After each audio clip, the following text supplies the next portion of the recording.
für eine psychotherapeutische Versorgung dieser Menschen, weil die in der klassischen Psychotherapie entweder nicht, also als Patienten so gerne gesehen werden, oder es gibt auch keine Spezialisten und wir haben sowieso zu wenig Psychotherapeuten für den Rest der Bevölkerung. Trotzdem, also das ist politischer Sprengstoff. Ich weiß nicht, Frau Münstermann, wie sehen Sie das? Deutschland hat ein Sicherheitsrisiko, entwickeln häufig schwere psychische Erkrankungen, sind häufig, ich zitiere wörtlich, eine Gefahr für andere.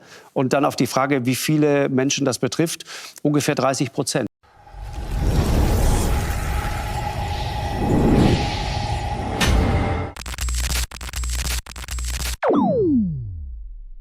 Hey Leute, das ist echt der Hammer.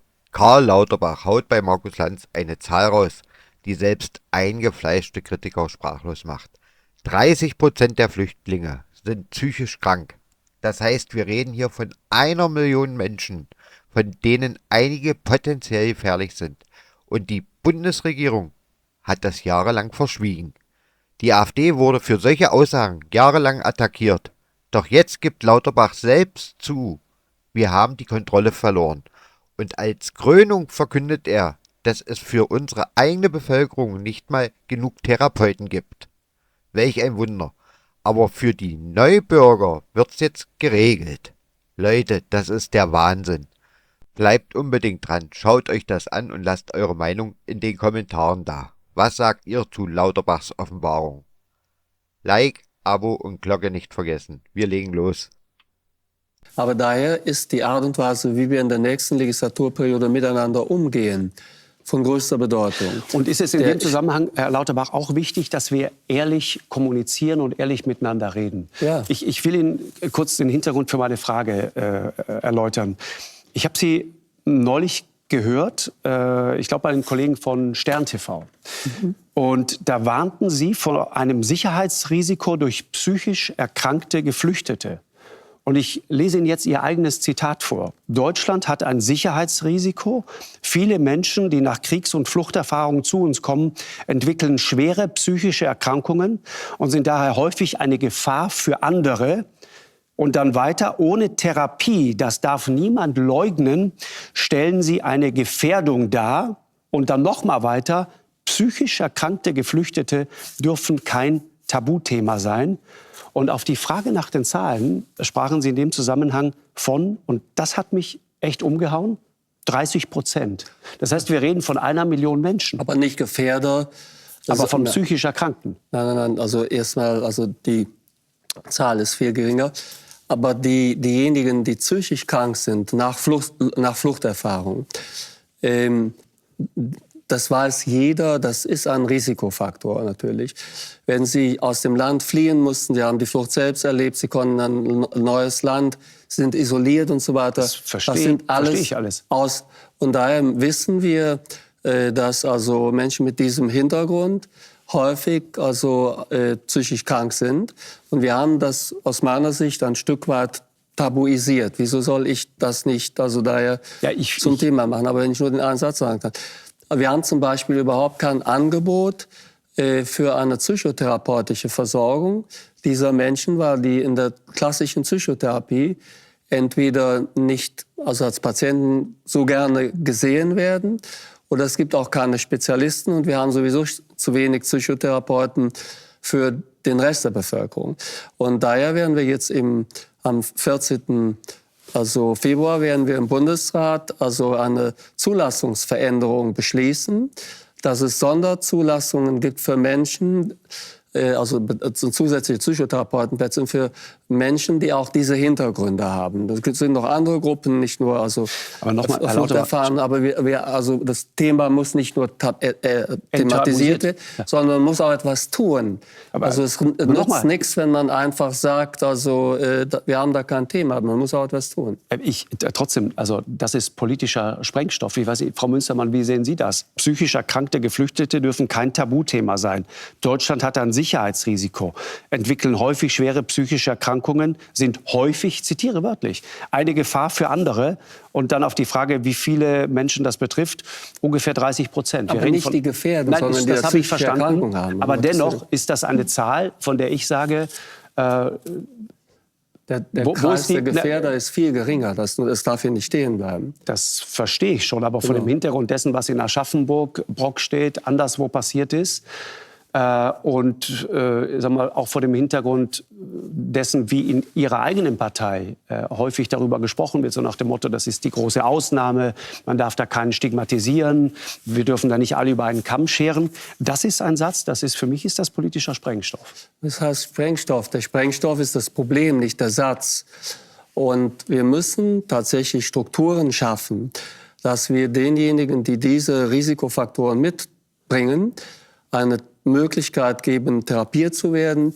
Und wenn sie Gefährder sind, dann müssen sie tatsächlich so untergebracht sein, dass sie keine Gefahr mehr sein können. Das ist die Lösung. Bei 1 Million Menschen werden wir niemals in der Lage sein, angesichts der Überforderung, in der wir schon sind, zu sagen, okay, der ist gefährlich und alle anderen dahinter möglicherweise nicht. Traumatisierte Personen, so habe ich es verstanden, die natürlich, also ich glaube, es ist ein Beitrag zu einer ehrlicheren Debatte über Migration und Probleme, die wir haben, die tatsächlich lange ausgeblendet wurden, das sehe ich auch so. Aber irgendwann hat ja auch Olaf Scholz begonnen, von Abschiebungen im großen Stil zu sprechen. Und ich würde jetzt sagen, also das eine sind Gefährder, die meinten Sie nicht, aber dass man Geflüchteten nicht helfen kann oder hier denen nicht begegnen kann. Es gibt ja kaum Psychotherapieplätze für Corona-Kinder, die Depressionen während der Corona-Zeit entwickelt haben und so. Also das ist ein Irrglaube zu glauben, dieses Land könnte das heilen. Mich wundert, ehrlich gesagt, ist also die Leute von der AfD oder Union und so weiter und so fort. Dieses Problem gibt es ja. De facto ist nie etwas gemacht worden, dass wir psychotherapeutische Versorgung für Menschen mit Migrationshintergrund und Fluchterfahrung alles anerkannt. Ich führe das jetzt ein durch die Zulassungsverordnung, die am 14. Februar beschlossen wird. Aber tatsächlich die ehrliche Debatte muss geführt werden. So. Und es ist eine kleinere Gruppe, die wirklich Gefährder sind. Und die müssen auch dann entsprechend gesichert werden. Alles andere hilft niemandem. Das ist doch das Eingeständnis, dass wir komplett und heillos überfordert sind, oder nicht? Nein, das ist nicht unbedingt der Fall. Das würde ich überhaupt nicht so sehen. Wenn Sie sagen, es ist 1 Million Menschen und wir müssen aus dieser 1 Million, ganz kurz, Sie müssen aus dieser 1 Million, müssen Sie die rausfiltern, von denen wir dann irgendwann sagen als Gesellschaft, da könnte jemand möglicherweise gefährlich werden. Und ich sage nochmal, da kann auch niemand was dafür. Ja. Ich verstehe auch den Zusammenhang, aber rein psychotherapeutisch ist es schwierig. Ich meine, Sie sind der Arzt in der Runde hier. Wenn Sie jemanden haben, der gestern noch lieb und nett war und morgen psychotisch wird so oder die Stimme im Kopf... So ist es ja nicht. Also ich kenne mich mit dem Bereich einigermaßen man weiß gut doch nicht, aus. Gefährlich oder nicht gefährlich. Oder armer Mensch, der niemandem was tun will. Ja, aber zunächst einmal, diejenigen, die eine psychische Störung haben, sind nicht alle gefährlich. Es gibt psychische Störungen, die sind gefährlicher, andere sind nicht so gefährlich. Und die psychischen Störungen, die also gefährlich sind, das sind oft Störungen, die mit Verfolgungswahn zu tun haben, die Psychosen mit sich bringen, Suchterfahrungen. Ne? Ja, es gibt aber diese Leute zu identifizieren ist nicht unmöglich, sondern ist gut möglich, wenn wir in den Unterkünften die Auffälligkeiten systematisch erfassen würden und würden dort Hilfe anbieten und beim Anbieten der Hilfe diejenigen isolieren, die wirklich Gefährder sind und dann gehen wir mit nach vorne. Aber ich kann nicht sagen, das Thema ist so groß, wir können nichts machen. Die Menschen sind ja hier.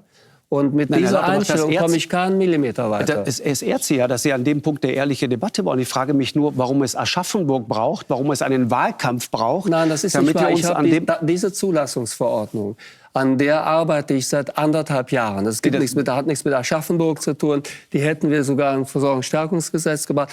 Daran ist 1,5 Jahre gearbeitet worden. Da hat das niemanden auch in Ihrer Sendung interessiert, dass es jetzt am 14.02. im Bundesrat ist. Das ist ein reiner Zufall, aber das ist keine Regel, an die ich jetzt gedacht habe, wir Aschaffenburg oder Solingen, sondern arbeiten wir schon mindestens 1,5 Jahre dran. Nochmal, ich werfe Ihnen das nicht vor. Ich wundere mich nur, wo die breite gesellschaftliche Debatte über genau solche Dinge ist. Das ist Wasser auf die Mühlen derer, die sagen, guck mal, wieder etwas, von dem wir nichts wussten. Offensichtlich sind wir in größerer Gefahr und jetzt erfahren wir es plötzlich. Aber was heißt, erfahren wir es plötzlich? Also das ist häufig vorgekommen ist, dass psychisch gestörte Menschen, das sind ja nicht nur Menschen mit Fluchterfahrung, Drogenerfahrung, und zwar, dass von denen ein Gefährdungspotenzial ausgeht, das ist ja nicht neu in dem Sinne. Neu ist in dem Sinne, dass wir jetzt etwas tun, um hier eine Hilfe anzubieten. Das hat früher auch hier in der Sendung niemanden interessiert. 1,5 Jahre haben wir daran gearbeitet. Und wieder einmal zeigt sich, die Regierung hat nichts im Griff. Erst wird jahrelang vertuscht, gelogen und verdreht. Und dann gibt es doch einen Karl Lauterbach, dem es einfach rausrutscht. Deutschland hat ein Sicherheitsproblem mit psychisch kranken Flüchtlingen. Seit Jahren sagt die AfD genau das und wurde dafür als rechtspopulistisch diffamiert. Jetzt kommt raus, es stimmt. 1 Million psychisch kranke Flüchtlinge. Aber keine Therapeuten, kein Personal, kein Plan. Und für uns Bürger? Seit Jahren bekommt man keinen Termin beim Psychiater, weil alles voll ist. Aber jetzt soll es auf einmal für Migranten gehen. Wie denn? Durch Selbsthilfegruppen? Diese Politik ist nichts anderes als vorsätzliche Gefährdung der eigenen Bevölkerung. Die Ampel hat keine Lösung, nur Ausreden und die Wahrheit kommt trotzdem ans Licht. Die Frage ist, wann handelt endlich jemand? Leute, eure Meinung ist gefragt. Schreibt in die Kommentare, was ihr davon haltet. Lasst ein Like da und abonniert, wenn ihr mehr ehrliche Analysen wollt. Bis zum nächsten Mal.